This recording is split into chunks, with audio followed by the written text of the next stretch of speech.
Evet, Jethro Tull ülkemizden bir kere daha geçti. Yalnızca şanslı 2000 Ankaralı'nın seyredebildiği konserlerde birçok kişi de kapıda kaldı. Kapıda kalanları birçok nedenden dolayı içeri alamadığımız için üzgünüz ama konserlerin televizyondan yayınlanacağını da kendilerine bildirmek istiyoruz.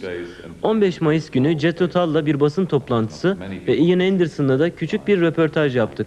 Şimdi bu basın toplantısından görüntüleri ve Ian Anderson'la yaptığımız röportajın tamamını ekranlarınıza getiriyoruz.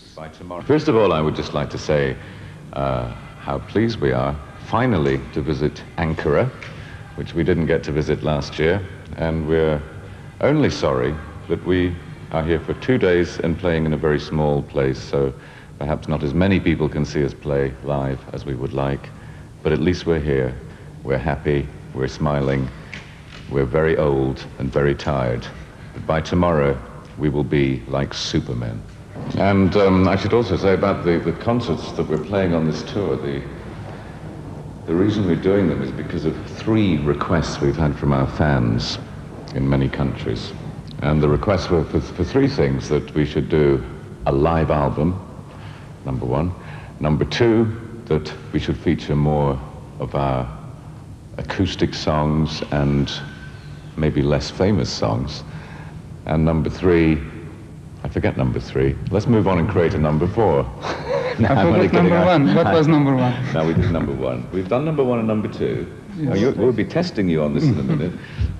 And number 3 is, of course, that we're going to play in much smaller places, so more intimate settings, not 10,000 people, but 1,000 people or 2,000 people, or 600 people, 700 people tomorrow, whatever it is. So 3 things: small, intimate settings, live album, and more of the acoustic music. Those are the things we're trying to combine for the sake of our fans. So we're trying to not do an acoustic performance so much as create more of a club setting, more of a friendly, small, intimate, exciting performance. So there's rock and roll, there's blues, there's almost jazz. Not on purpose, but it goes that way accidentally. Little folk music, you might say. Classical music, all Jethro Tull's influences you will hear in the next 2 days. Sometimes I manage to play all 3 at the same time. I haven't quite figured this out yet, but I'm still practicing. Oh yes, I nearly forgot. Where would the world be without bongos? I'm also trying to play the bongos as well. My range of instruments is not quite as exciting, being really electric guitar and acoustic guitar with a tiny bit of flute, but I think what I could say is that the one nice thing about some of the things that we'll be doing is that we've twisted and rearranged songs to the point where it's possible that people will hear the music and not quite know what they're listening to, but have some sort of vague memory of a melody, and it will become apparent during the piece of music as to what they're listening to. We've sort of twisted and turned and done some interesting things with some very popular songs from the old albums, and you'll be hearing them in different ways, and to a great extent it would be very unfortunate, wouldn't want to tell you what they are, but there's some rather nice surprises as to the things we've done with them. I'm playing a borrowed Yamaha electric bass, which they very kindly loaned me for this tour, and a borrowed Ibanez mandolin, which belongs to Ian. So I don't really have anything of my own, including my hair. Yes, welcome to Turkey again, Mr. Anderson. Second time. And first of all, I want to know differences or similarities between English music listeners and Turkish music listeners. The language, and that's all. I think the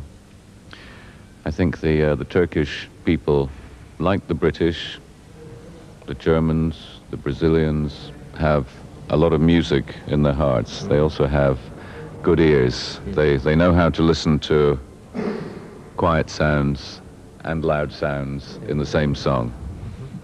Some people, some countries that I won't mention, only can hear the loud sounds. Yeah. Most of us doesn't understand the language. Yeah.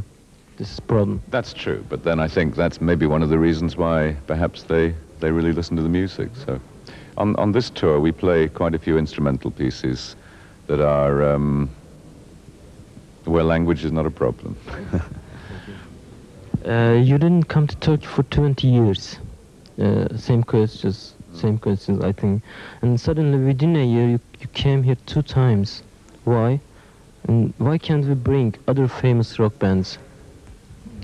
Other famous rock bands are not prepared to come to places where they won't make any money.